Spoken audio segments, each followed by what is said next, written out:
Hello বন্ধুরা, কেমন আছো? আশা করি সবাই ভালো আছো। আমি মালদ্বীপ প্রবাসী।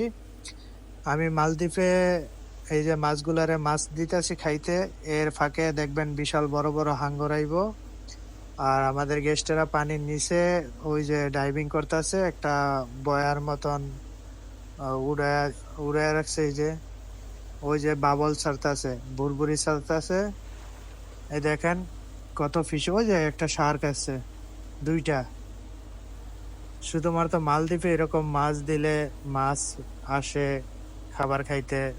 বিশাল বড় বড় হাঙর আসে। মালদ্বীপ ঘোরার জন্য খুব একটা সৌন্দর্য জায়গা। আমেরিকা, ইউরোপ সব দেশ থেকে মালদ্বীপে ঘুরতে আসে লোক। আর আমরা টুরিস্ট নিয়ে ঘুরি, ডাইভিং করাই, পানির নিচে যায় গেস্টেরা। ওই যে অনেকগুলো শার্ক আছে। আর আমার ভিডিওটি